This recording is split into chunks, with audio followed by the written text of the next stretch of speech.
In this video I will tell you why the Second World War started in 1939 and not before. It has to do with the biggest discovery of the 20th century in 1938. A full-scale world war consumes a lot of oil, and Hitler didn't have any. There is no oil to be drilled for in Germany. England got its oil from the US, and Russia had its oil from the Caucasus region.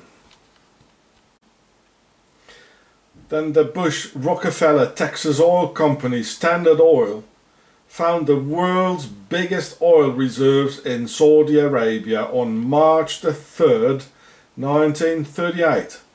So Hitler knew he could start his war. It only needed the time to stock the oil in Germany to guarantee a long war. And here we can see the British royal family, who came immediately when the oil was discovered. And in 1915 the Treaty of Darien in Saudi Arabia already had become a protectorate of the British Empire, so they only had to look for the fitting ruler to make him king of the desert, making Saudi Arabia a puppet regime of the British Empire. There they are again, the British royal family in 1938 in Saudi Arabia. Oh, they got filthy rich there, didn't they? And here again on March the 4th, 1938, only one day after the biggest discovery of the 20th century and making World War II and the murder of 50 million people possible. So a week later only, after the biggest discovery of the oil in Saudi Arabia on March the 3rd, on March the 12th, 1938, Hitler annexed Austria, which was in fact the beginning of World War II. As a consequence of the discovery of oil and making World War II possible. Warships, bombers, fighter planes, armoured vehicles, tanks, lorries and SS motorcycles cost an enormous amount of oil, and this oil came from Saudi Arabia for the Germans. Here we can see the Saudi king on August the 17th in 1935, the same one who did the Hitler salute, visiting Adolf in 1938. So the Saudi Arabs and the king knew exactly that exporting the war to Mr. Hitler, it would cost the lives of millions of Europeans, enabling the Muslim conquest of Europe and replacing all the dead Europeans starting right after the war. From this moment on, they started to stock enormous reserves of oil in Germany and most of all in Romania, as can be seen here. All being made possible by the British Empire, who already knew there was oil to be found in the desert, and therefore took a wild, savage and murderous Bedouin out of his tent away from his goat herd and made him a king of the oil desert in 1932. Abdul Aziz ibn al-Saud was so savage, in fact, that even the Turks and the Ottoman Empire didn't want him. He was notorious for drinking the blood of his dead adversaries. He looks a bit like a devil here with the two horns, doesn't he? In fact, here he's together with the fascist Italian army. For the British Empire, he's trying to sell the oil to all sides. So just the pharaohs can get rich of the European massacre. That's the main thing of the war. You know, just have the Europeans kill each other and exterminate each other. That was the whole idea. Oh, look at the two horns. They look like the devil, doesn't it?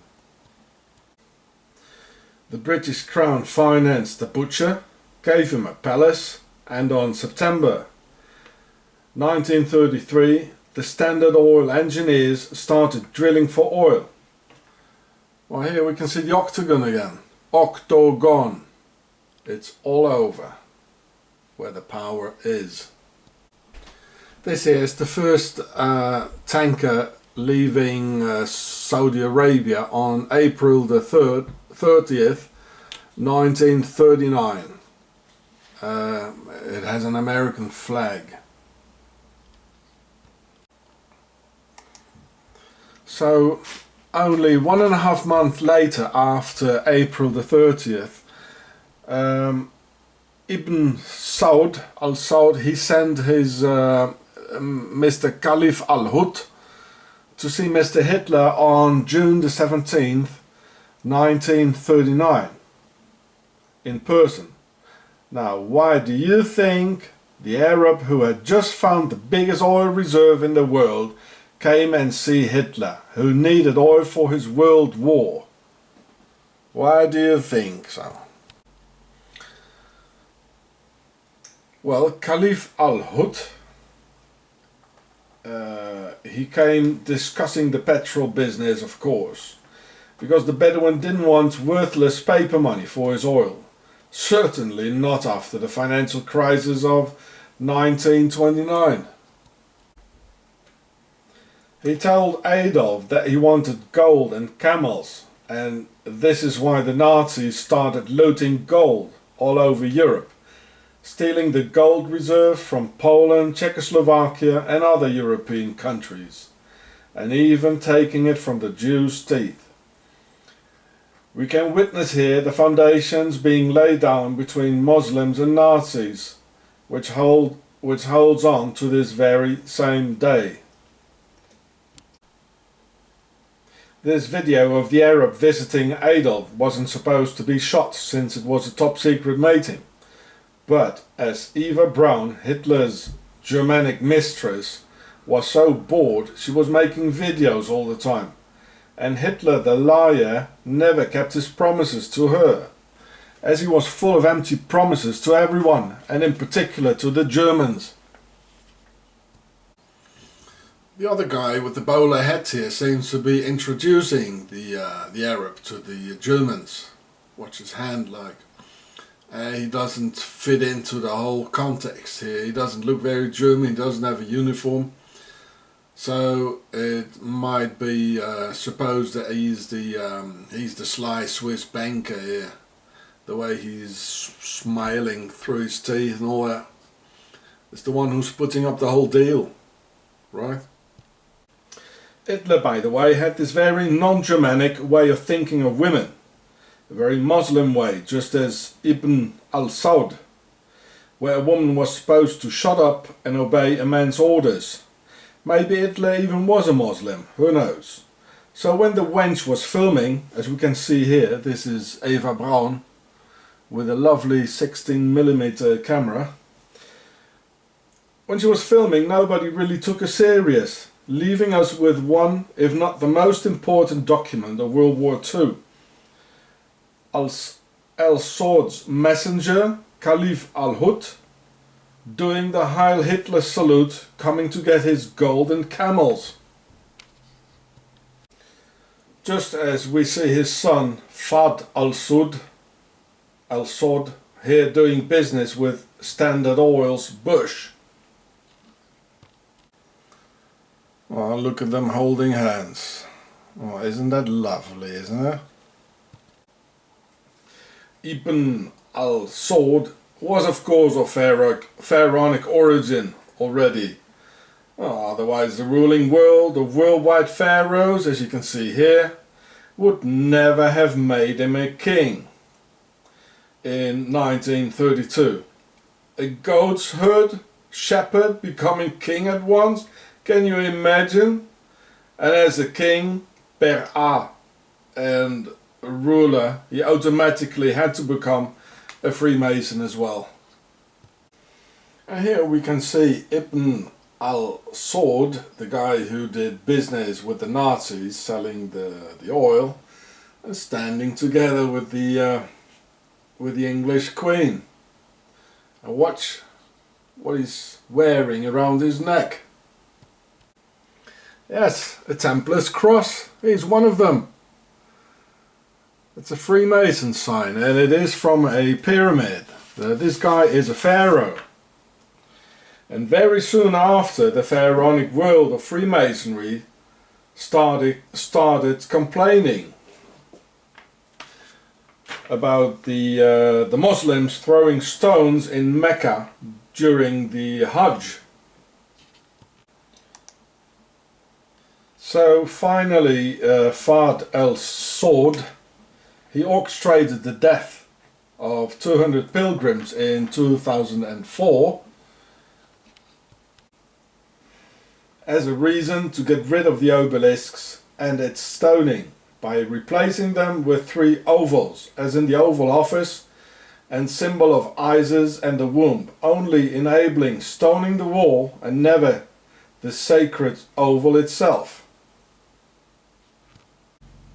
So with this and the inviting of NATO soldiers in Saudi Arabia, the Hajj and one of the pillars of Islam became invalid by the destruction of the Jamarat after the image of Muhammad, the inventor of Islam, threw 7 stones at an obelisk 700 years ago.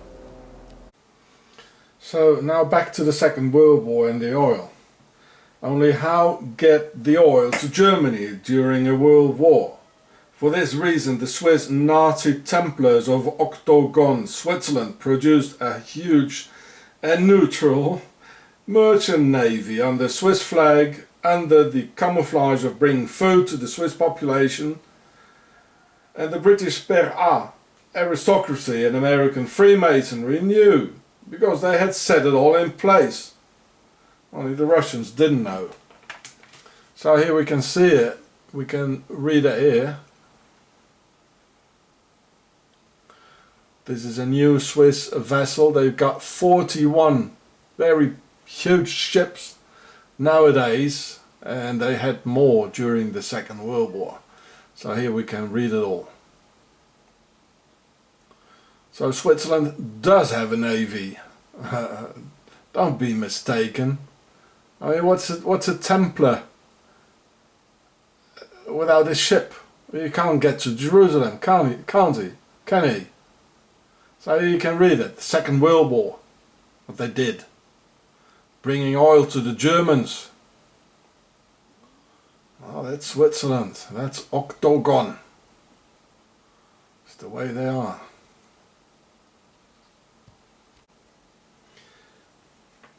Then the oil got shipped from the desert in neutral Swiss ships to Italy, who were part of the fascist alliance, and finally the oil went through Switzerland into Germany.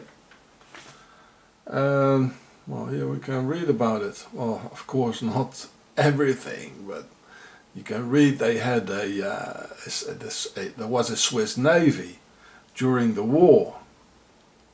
And well, they brought stuff to the Germans, they did. Oh yeah. And back the same way went stolen gold by the Nazis to the Gulf Arabs and al-Saud. And after the war, Octogon, Switzerland and the Arab Gulf states were the richest people in the world. You see? King al-Saud and his British puppet regime in Arabia always stayed very thankful to Switzerland, where it has a lot of money, land, houses, banks, petrol stations and other businesses running, where they spend each summer around Lake Geneva, where the destroyers of Europe, Switzerland and the ones who sold the oil, celebrate their victory over Europe. And of course it's very, very possible that al-Saud arranged a scandal between Gaddafi and Switzerland in the Wilson Hotel about his son Hannibal, and also the final downfall of Gaddafi and his oil-rich Libya. Gaddafi has the Libyan Tem oil is all over Switzerland. So I suppose when Mr. al-Saud saw this during his holidays, he was not so pleased, was he? So here we can see the widely spread Libyan Tem oil in Switzerland, in Geneva. And yeah, I suppose Mr. El Saud, he was not so happy about that.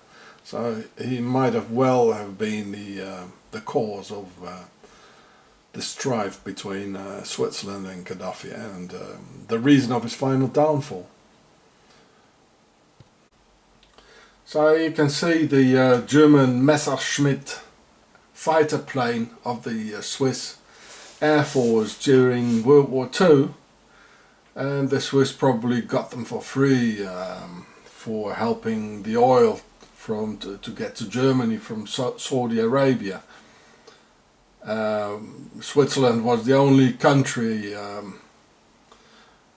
who got the Messerschmitt 109E, or the same as the Germans.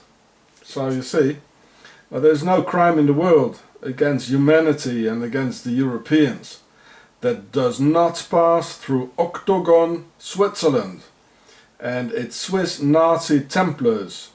Switzerland financed Hitler in 1923, and Hitler never attacked the giving hand, who gave all the orders and provided oil to the war machine. Switzerland did it.